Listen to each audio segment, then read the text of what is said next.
Kita mulai saja. Bismillahirrahmanirrahim. Assalamualaikum warahmatullahi wabarakatuh. Lanjutkan hari ini untuk kuliah kimia fisika 1 ya. Minggu yang lalu sudah kita sampai pada materi kedua dari bagian saya. Jadi hari ini kita masuk ke materi yang ketiga. Sebelumnya karena ini jam pertama ya, kita awali dengan berdoa. Mudah-mudahan kegiatan dan tugas-tugas kita selama sehari dapat berjalan dengan lancar. Berdoa saya antarkan.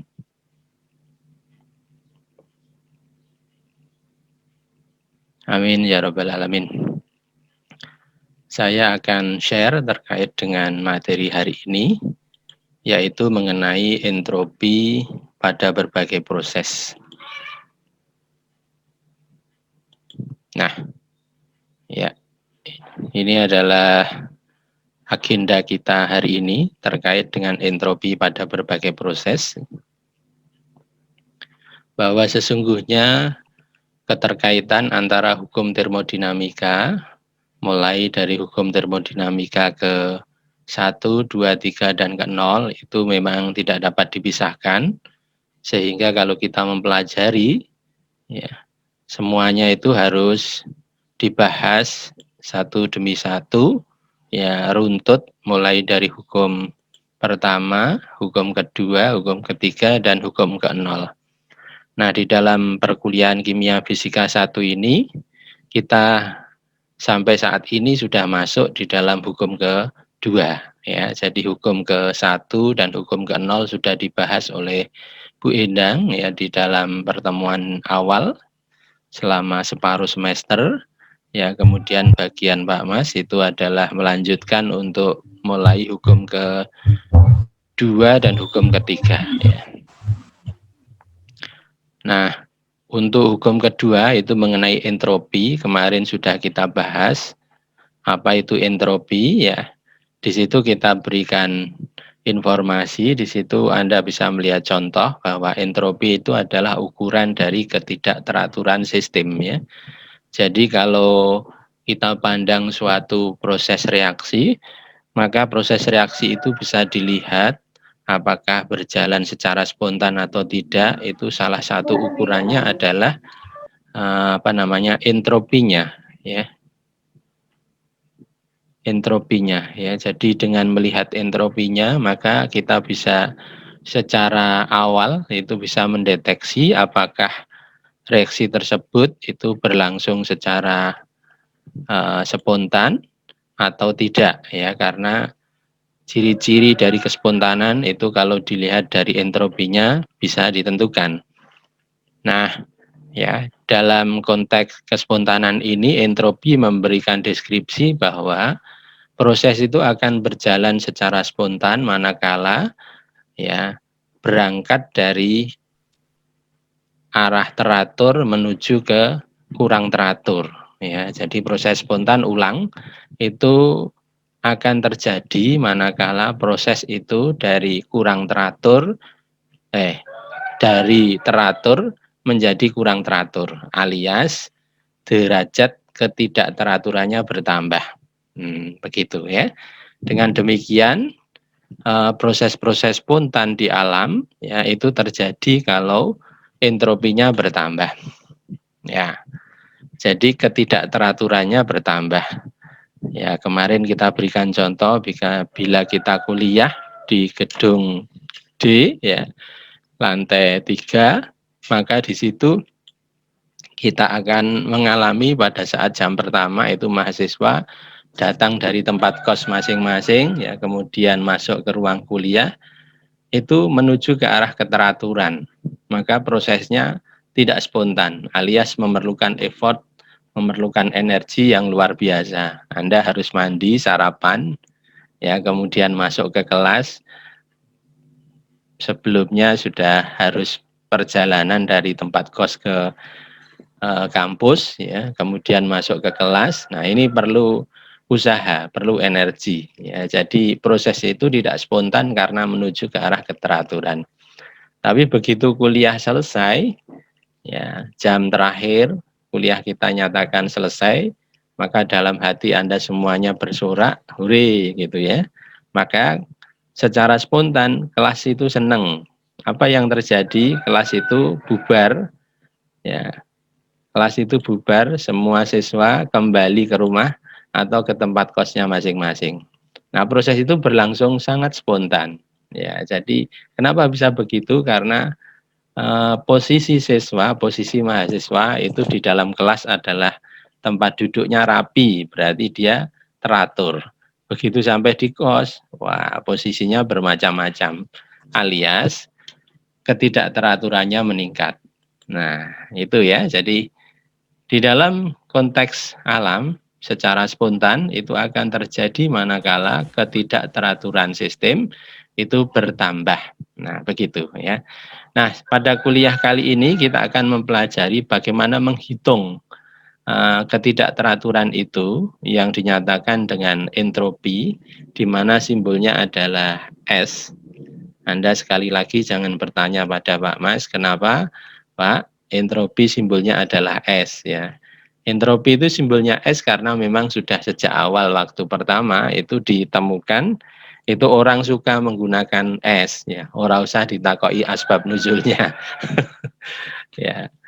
Nah, beberapa memang tidak bisa ditelusur dari mana. Seperti entalpi H itu diambil dari health ya. Nah, dan seterusnya ya.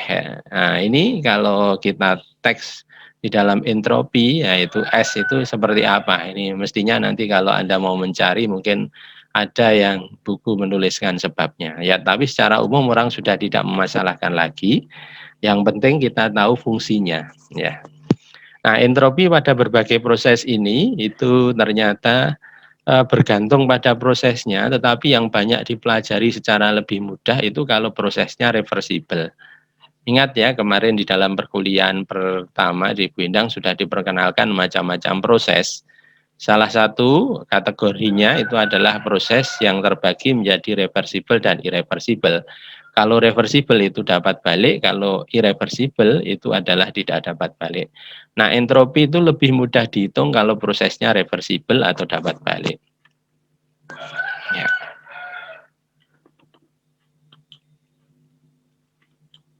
Nah, yang pertama, dalam konteks entropi pada berbagai proses ini kita mencari dulu hubungan antara hukum pertama dan hukum kedua.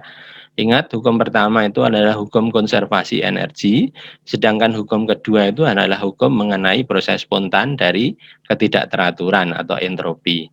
Ya, nah kalau mencari hubungan hukum satu dan hukum dua itu berarti mencari hubungan antara U atau energi dalam dan entropi. Bagaimana hubungannya? Jangan jawab hubungannya baik-baik saja, Pak Mas. Nah, awas ya. Menurut hukum pertama termodinamika ini ya, jadi hukum pertama itu dinyatakan sebagai DU sama dengan dG minus PdV, begitu ya. Jadi energi adalah sama dengan kalor ya dan kerja dari sistem ya. Kalor yang diberikan pada sistem dan kerja yang dilakukan kepada sistem itu adalah energi ya atau energi dalam. Maka DU adalah sama dengan dG ref minus PdV. Maka kalau kita balik, dG ref adalah sama dengan DU plus PdV. Sedangkan entropi, hukum asalnya kemarin sudah kita diskusikan adalah sama dengan dG ref per T. Reversible ya. Sehingga dG ref adalah sama dengan TdS. Nah ya kita punya sama-sama dG ref ini. Ya sama-sama dG ref. Maka di situ kita juga punya hukum dasar dari mnemonik, ini sudah kita diskusikan atau belum ya? Kalau belum nanti kita diskusikan kapan-kapan, yaitu TdS itu sama dengan DU plus PdV, ya. TdS adalah sama dengan DU plus PdV atau DU sama dengan TdS minus PdV. Ya. Persamaan di atas merupakan persamaan pokok yang menghubungkan energi dalam dan entropi, sehingga kalau kita nyatakan ini kan DU sama dengan TdS min PdV ya. Kalau T-nya ini diturunkan ke arah V, ya, T-nya diturunkan ke arah V, ya, itu akan sama dengan P minus P diturunkan ke arah S. ya kemarin. Jadi itu namanya persamaan Euler. Ini persamaan Euler. Ya, jadi persamaan DU sama dengan TDS minus PDV itu karena ini fungsi keadaan, maka kalau T diturunkan ke arah V, itu akan sama dengan minus P diturunkan ke arah S. Atau dituliskan dengan persamaan ketiga ini. DT per DV pada S konstan adalah sama dengan minus DV per DS pada V konstan. Gitu ya. Kemudian ini akan nol kalau ya pada V konstan, ini pada V konstan, pada V konstan itu dV-nya sama dengan 0 sehingga DU sama dengan TDS ya. DU sama dengan TDS alias DU DS V konstan adalah sama dengan T ini. DU per DS pada V konstan adalah sama dengan T karena dV-nya sama dengan 0. Kemudian juga pada S sama dengan konstan itu DS-nya sama dengan 0 sehingga suku ini itu adalah 0 ya, maka DU sama dengan minus PDV alias DU per DV pada S konstan adalah sama dengan minus P. Nah, ini kita punya 3 persamaan yang menghubungkan antara DU TDS minus PDV ya menjadi turunannya.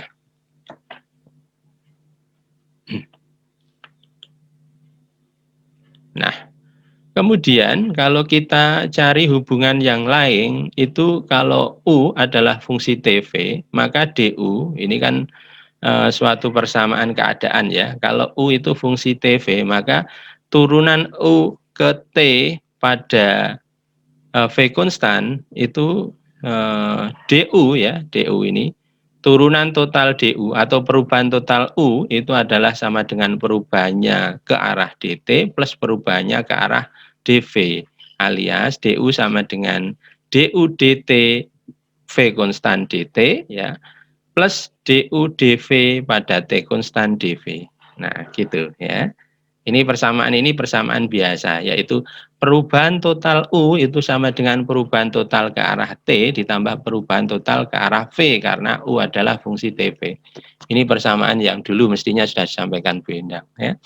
Kemudian kalau disubstitusikan di dalam hukum 1 bahwa DU DTV sama dengan CV, ini terima dari hukum 1 ya, maka kita ganti DU DTV yang suku pertama ini dengan CV. Maka DU sama dengan CV DT plus DU DVT DV. Yang lain tetap yang kedua ini.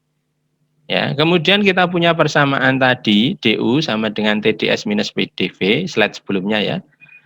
Maka DS, ini dibalik saja ini, DS sama dengan DU per T, PDV per T.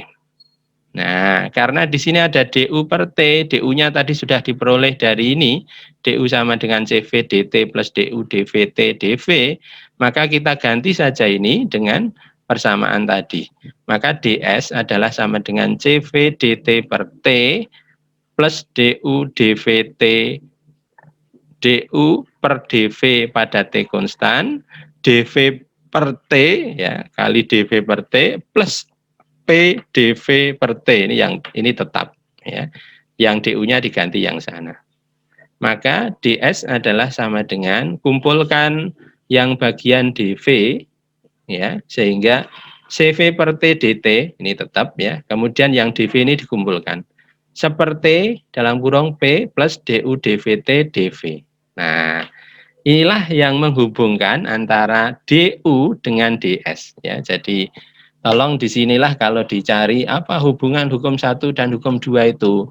Hubungan hukum 1 dan hukum 2 adalah DS sama dengan CV per T DT plus seperti dalam kurung P plus DU per DV T konstan dalam kurung tutup ya kali DV itu adalah hubungan antara hukum 1 dan hukum 2. Ini ya.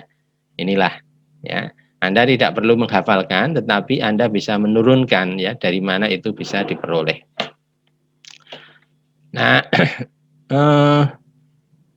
sedangkan kalau S ya itu sebagai fungsi TV ya sama seperti U sama dengan fungsi TV ya. S sama dengan fungsi TV, maka perubahan S total itu adalah sama dengan perubahannya ke arah T ditambah perubahannya ke arah V. Maka dituliskan ds sama dengan ds per dt pada V konstan dt plus ds per dv pada T konstan dv. Jadi ini makna fisiknya adalah perubahan S total itu adalah sama dengan perubahan karena T ditambah perubahan karena V. Oh, nah gitu. Nah ini ya, sehingga kalau nanti ini diturunkan karena ini adalah fungsi keadaan, S itu fungsi keadaan ya, ya itu maka diperoleh ds dt ya. Ini loh, ini persamaan 1 dan persamaan 2 ini dianalogikan, ini persamaan 1 ya, ini persamaan 2 ya, maka kita punya di sini ada dt ya, terus di bawah ini juga ada dt. Nah, ini maka otomatis suku yang mengikat dt ini pasti sama ya, yaitu ds dt v itu adalah sama dengan cv per t. Oh, ini loh Cah. Ya. Demikian pula ds dv t itu adalah sama dengan seperti kali b plus du dvt. Nah, gitu ya. Atau ini diubah sukunya, du dvt adalah sama dengan t ds dv t minus p. Begitu ya. Jadi Anda harus tahu dari mana ini diperoleh, tidak perlu harus menghafalkan ya. Nanti kalau menurunkan bisa. Nah, jika persamaan 3 didiferensialkan terhadap V pada T konstan, ya persamaan 3 itu ini ds dtv sama dengan CV per T ya, diturunkan terhadap V pada T konstan, ini berarti diturunkan ke arah T, diturunkan terhadap V ini ya, pada T konstan itu menjadi begini nih, ds sudah diturunkan ke arah T, sekarang diturunkan ke arah V, maka ditulisnya D2S dVT ya, adalah sama dengan DdV dari ini ya, DdV dari ini CV per T ya pada T konstan, alias T-nya keluar ya, karena T di sini ya itu pada T konstan kan, maka T keluar sama dengan seperti DCV ya, DCV dV pada T konstan. Atau ditata ulang, D2S dV dt adalah sama dengan seperti DdV, ini DCV dt-nya diambil dari sana tadi, ya du dtv pada T konstan. Jika persamaan didiferensialkan terhadap T dan pada V konstan didapat, ini sama tetapi khusus untuk persamaan 4 ini. Ya, sama seperti persamaan 3 tapi khusus untuk persamaan 4, maka diperoleh, nah ini, nah ini saya minta nanti Anda merekonstruksi ya. Ya, menjadi persamaan 7. Ya, ini kepintaran bagaimana kita menurunkan diferensial. Ya, ingat ya, kalau kita punya Y sama dengan UV, maka turunannya adalah Y aksen, ya, itu adalah sama dengan U aksen V plus UV aksen. Nah, gitu ya. Jadi seperti itu nanti ambil dari kalkulus dari persamaan waktu kita peroleh dulu. Nah, ini repot kalau Anda banyak yang misalkan kalkulusnya nilainya rendah atau tidak paham atau bahkan tidak lulus ya. Bisa jadi nanti kesulitan di dalam kuliah kimia fisika itu. Nah, itu ya. Jadi itu tolong nanti dicek kembali. Nah, akhirnya dapat persamaan itu adalah du dvt sama dengan T kali dp per dt pada V konstan minus P. Jadi ini dua persamaan du dvt ya. Du dvt yang pertama tadi, mana tadi? Tuwing. Nanti ya. Ah ini, du dtv. Ya, ini du dtv. Nah, kita kalau ini aja ya. Du dvt adalah sama dengan T kali dp dt pada V konstan minus P. Nah, ini persamaan ini adalah hasil dari mengambil persamaan-persamaan yang ada di atasnya tadi ya. Bagaimana suku-suku itu dibandingkan. Nah, ini penting sehingga nanti kalau kita mau ditanya, tentukan du dvt untuk gas ideal dan gas van der Waals, maka kita harus cari persamaan virialnya atau persamaan gasnya, baru nanti kita masukkan du dvt-nya ke sini untuk kita hitung. Contoh ya, kalau gas ideal ya, oh nggak ada ini ya, waduh sayang. Jadi kalau gas ideal itu adalah sama dengan PV nRT ya, PV sama dengan nRT. Maka Anda turunkan ke arah T untuk mendapati ini. Ya, untuk mendapati dP dTV. Kemudian dari persamaan itu ya, dari persamaan itu nanti kita kalikan untuk T ya, dan kita kurangi untuk P. Sementara P itu adalah sama dengan PV sama dengan nRT, berarti P sama dengan nRT per V. Nah, kita masukkan. Maka nanti berapa? Ya, kalau nanti Anda hitung, maka DU dVT untuk gas ideal itu sama dengan 0. Tolong nanti dicatat ya, untuk A ini sama dengan 0. Untuk gas van der Waals nanti silahkan dihitung sendiri.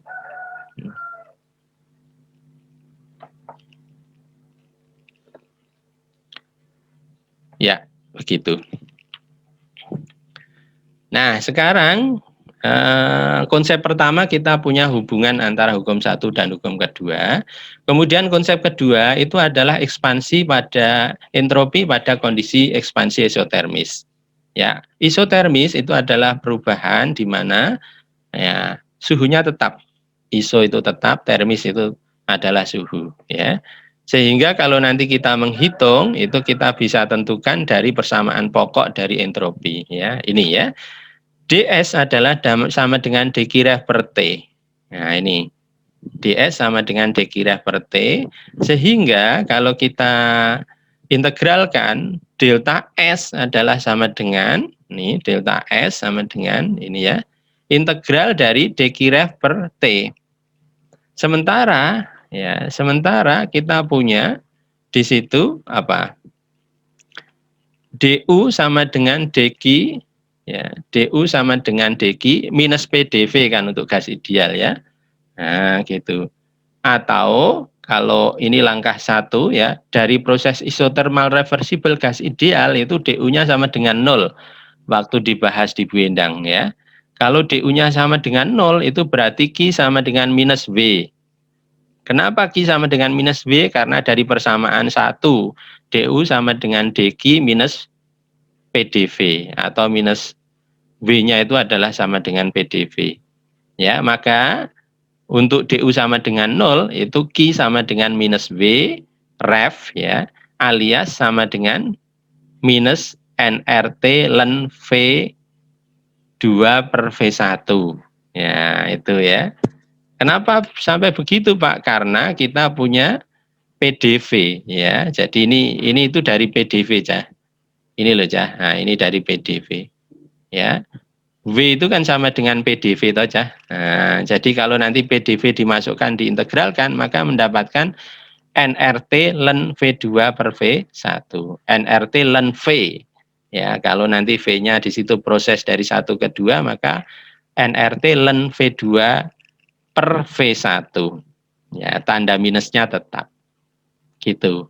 Sehingga kalau kita masukkan ke dalam rumus delta S, karena W-nya ketemu seperti itu, Q-nya sama dengan minus W, ya maka otomatis delta S-nya adalah sama dengan dq ref per T, ya dq ref-nya tadi ketemu, ya yaitu adalah minus nRT, ya ini ya. Nah, Q-nya adalah sama dengan minus V, padahal W-nya minus. Berarti Q-nya positif, masuk ke sini. nRT ln V2 per V1 dikalikan T di sini, ya maka T-nya dicorek sehingga sama dengan NR ln V2 per V1. Inilah persamaan pertama untuk entropi pada ekspansi isotermis. Jadi untuk persamaan ini, itu asumsinya tadi apa? Betul, satu adalah gas ideal, yang kedua adalah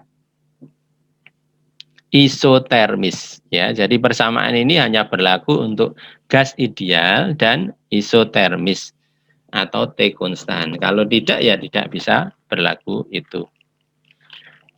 Pada perubahan untuk proses isotermis, ya itu dituliskan seperti ini. Dituliskan ini menguatkan saja. Delta S adalah sama dengan NR. Ya, NR ln V2 per V1. Sedangkan V2 per V1 itu sama dengan P1 per P2 ya. Bahwa P dengan V itu berkebalikan. Jadi kalau V2 per V1 itu sama dengan P1 per P2, maka N delta S adalah sama dengan NR ln P1 per P2. Syaratnya tetap gas ideal dan isotermis. Nah, ini adalah latihan ya. Ini ora kunci ini ya, tapi Anda bisa nanti menghitung. Find delta S sur, yaitu berarti lingkungan ya. Delta S lingkungan, QV dan delta U untuk reversible isothermal ekspansi dari 3 mol argon dari yang diasumsikan gas ideal dari volume 100 ke volume 500 pada 298. Persamaan yang dipakai apa ya? Betul, karena ini volume kita pakai persamaan ini ya. Delta S adalah sama dengan NR ln V2 per V1 untuk delta S-nya. Ya, kemudian delta U berapa ya? Ayo siapa yang tahu? Betul, ini kan untuk gas ideal sama dengan 0 ya. Delta U untuk gas ideal itu adalah sama dengan 0. Sehingga nanti Q dan W bisa dihitung. W-nya apa aja W-nya? Nah, ini loh ya. Ya, W-nya adalah sama dengan minus nRT ln V2 per V1. Nah, gitu ya. Jadi ini bisa dihitung Q ya, kemudian W ya, kemudian delta U, delta S, semuanya bisa dihitung ya. Jadi kita mencari persamaan. Nah, kalau delta S lingkungan itu adalah apa yang dialami oleh delta S sistem tetapi berkebalikan. Jadi ada tanda minusnya. Oh, ada nih contohnya. Oh ya, ada. Ya. Gitu ya, Cah ya. Jadi ini kita bisa hitung berapa Q bisa kita tentukan dari persamaan itu. Nah, untuk delta S sur itu adalah sama dengan delta S sistem. Nah, demikian pula untuk latihan 2 ini ya. Jadi latihan 2 ini kita punya persamaan lagi, tetapi ini untuk argon juga ya. Nah, Anda bisa hitung untuk ekspansi dari 50 menjadi 250 ya, reversible isothermal. Oh, nah sedangkan ini itu contoh untuk latihan 3 ya, suatu gas helium ya. Di sini dianggap kalau tidak ada apa-apa, kita anggap di situ adalah gas ideal ya. Nanti kalau tidak dianggap gas ideal, kita harus mendapatkan persamaan gasnya. Kalau enggak ya enggak bisa diselesaikan. Wes ya. Baik, ini sekilas Pak Mas menyampaikan, karena memang ini materinya yang entropi bagian ini itu perlu latihan. Jadi ini saya sampaikan sekilas saja.